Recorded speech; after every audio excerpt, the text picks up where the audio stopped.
Dengan berbekal bukti yang sudah berada di laptopku sejak lama, akhirnya aku menemui kepala polisi dan menyerahkan data-data tersebut.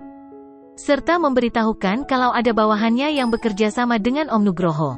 Setelah pihak kepolisian mempelajari bukti tersebut, akhirnya secara serempak Om Nugroho dan Tante Herlina serta kedua orang tua Delima ditangkap. Delima juga terpaksa pindah karena rumahnya disita, aku tidak tahu dia kemana.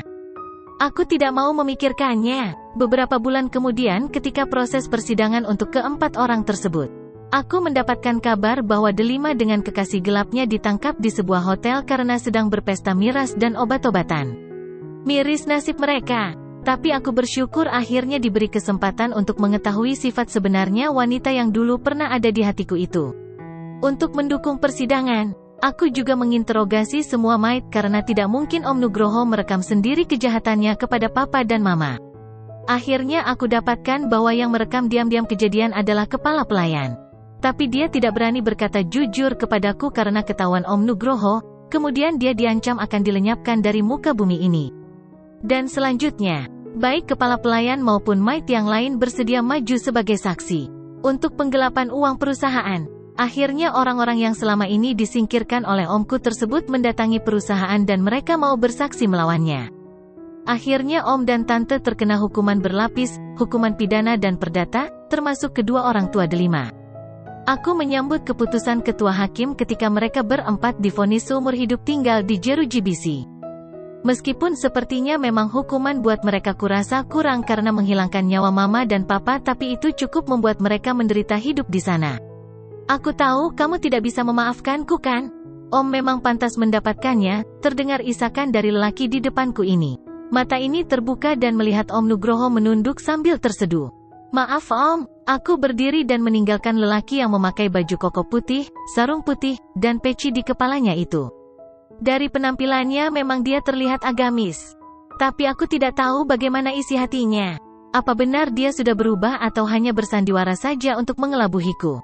Untuk sementara ini hatiku belum ingin memaafkannya. Aku masih ingat bagaimana sadisnya ia membunuh orang tuaku dan memfitnah keluarga Nayara. Orang yang baik dan tidak bersalah aku jebloskan ke penjara. Aku bahkan sampai kini tidak tahu keberadaan Abi Asrif. Ketika ketua hakim mengetok palu dan menyatakan bersalah kepada Om Nugroho, aku langsung teringat dengan ayah mertuaku tersebut. Aku pun saat itu langsung mengunjunginya, tapi ternyata beliau sudah tidak berada di sana. Mertuaku sudah bebas tanpa syarat. Kata ketua lapas, Abi dibebaskan karena sikapnya tidak mencerminkan orang yang melakukan kesalahan serta Abi selalu membantu kegiatan pembinaan para napi lain. Makanya di sana Abi adalah panutan bagi para napi. Akhirnya ketua lapas mengajukan remisi dan Abi mendapatkan remisi tersebut. Abi mendapatkan beberapa kali remisi. Remisi pertama ketika di tanggal 17 Agustus sampai akhirnya Abi bebas. Memang jika Allah berkehendak maka tidak ada satupun manusia yang bisa menghalangi. Abi orang baik yang terzolimi dan Allah bebaskan dari rumah tahanan. Aku mengunjungi rumah sakit jiwa yang dulu merawat Umi. Tiap bulan sekali aku rutin memberikan donasi ke rumah sakit ini sebagai ucapan terima kasihku kepada dokter yang telah membantu Umi terlepas dari pantauan Tante Herlina. Dokter Saras menyambut kedatangan kami. Dia memang dokter yang baik. Dia bersuamikan Dokter Sanusi yang bekerja di rumah sakit umum sebelum Umi Fadiah dipindah ke rumah sakit ini. Entah ini kebetulan atau apa, mereka pasangan suami istri yang telah menolong ibu mertuaku. Dokter Sanusi bercerita padaku bahwa dirinya merasa iba kepada Umi Fadiah yang tidak sakit tapi harus dipaksa sakit agar tetap berada di rumah sakit oleh Om dan Tanteku. Akhirnya ia mengajukan saran kepada keduanya agar memindahkan Umi ke rumah sakit jiwa agar lebih aman buat mereka. Saran tersebut disambut baik oleh Om dan Tante. Padahal niat Dokter Sanusi adalah agar nantinya setelah Umi di sana, istrinya bisa membantu dan membebaskan Umi. Aku sangat bersyukur akhirnya Umi bisa terbebas meskipun sampai sekarang aku belum bertemu dengannya.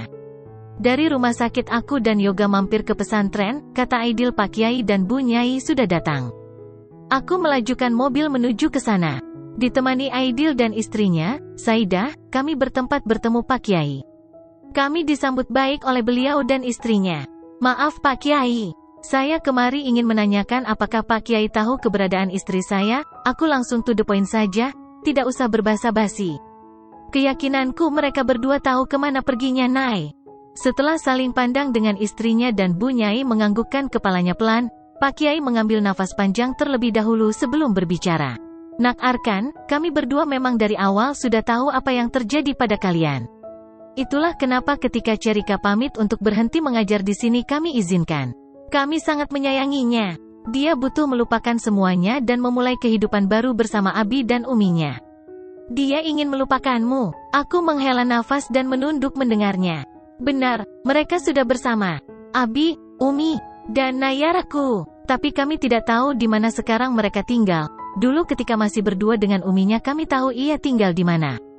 Dan sejak Abinya bebas ia pamit kepada kami. Katanya ingin bahagia bersama Abi dan Uminya.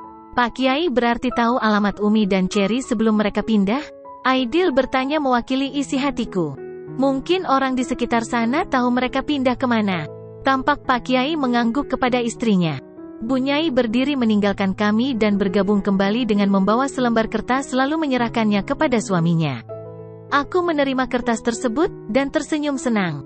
Moga dari alamat ini akhirnya aku bisa tahu di mana istriku dan keluarganya tinggal. Karena hari masih siang akhirnya diputuskan kami berempat mendatangi alamat yang dimaksud. Begitu sampai di depan rumahnya, aku mengambil nafas panjang. Tak kusangka selama ini Nayara tinggal di sini, di rumah yang terlihat kecil bagiku dan lokasinya tidak jauh dari apartemenku dahulu. Apartemen yang sudah aku jual karena di sanalah tempat aku menorehkan sakit di hati Nayara. Pemilik rumah, seorang wanita keluar ketika mendengar salam kami, "Cari siapa ya?" "Maaf ibu. Kami mau bertanya, apakah benar teman kami Cherika dulu pernah tinggal di sini?" tanya Saidah. Si ibu menatap kami satu persatu bergantian dan akhirnya mengangguk. "Ada apa ya? Boleh kami masuk?" "Sebaiknya berbicara di dalam saja." Yoga akhirnya bersuara, "Sejak tadi di rumah Pak Kia dia hanya menyimak saja." "Baik, silakan. Tapi suami saya tidak ada di rumah, dia lagi jualan di depan apartemen sana."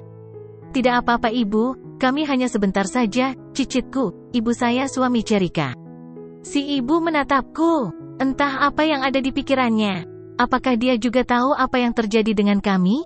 "Oh, ganteng dan pasti kaya," gumamnya tapi kami masih bisa mendengarnya. Ah, bisa saja si ibu ini. "Apakah ibu tahu kemana istriku pindah?" "Tidak." Hatiku langsung sedih. 100% aku yakin dan pasti akan segera tahu secepatnya alamat istriku. Kini mendengar kata "tidak" semangatku jadi hilang. Saat itu, ayahnya menjemput dan akhirnya mereka bertiga pamit kepada kami. Setahuku mereka naik mobil mewah. Kukira yang menunggu di mobil suami Mbak Cherry tapi ternyata bukan. Ah, siapa lagi lelaki itu? Apakah kenalan baru Nay? Aku masih saja berpikir, mobil mewah dan laki-laki. Si ibu mengangguk kepada Aidil, sejurus kemudian Aidil bersitatap dengan Saidah sepertinya mereka berbicara dalam diam. Apa yang mereka berdua pikirkan? "Baik ibu, terima kasih waktunya, kami pamit." Aidil menyudahi kunjungan kami, aku yang masih ingin bertanya lebih lanjut jadi mengurungkan niatku dan mengikuti kemauannya. Kami berpisah setelah sampai di jalan raya. Aidil dan istrinya melanjutkan perjalanan dengan naik angkot, mereka tidak mau diantar. Sepanjang perjalanan pulang aku diam saja, aku fokus mengemudi. "Kan, mereka berdua terlihat aneh ya?" Aku terpaksa tersenyum dan mengangguk ke Aidil, sahabatku itu tahu jalan pikiranku. Kenapa mereka seperti itu? Aku tidak tahu dan tidak ingin menebak juga. Jangan suuzon kepada mereka, husnuzon saja semoga segera diketahui Cherry pergi dengan siapa dan sekarang tinggal di mana. Oke, Yoga menepuk pundakku dan hatiku terasa lebih tenang. "Makasih kawan." Sonya mengetuk pintu ketika aku dan Yoga di ruanganku sedang mereview pekerjaan selama sebulan. "Masuk." "Ada apa Sonya?" "Itu Pak, ada tamu 2 orang. Mereka memaksa untuk masuk padahal tidak ada janji. Katanya penting, resepsionis tidak bisa menahannya." "Oh, siapa mereka?" Aku menghentikan aktivitasku. Aku menatap ke arah pintu. Di sana Aidil sudah berdiri dan di belakangnya ada Aidan.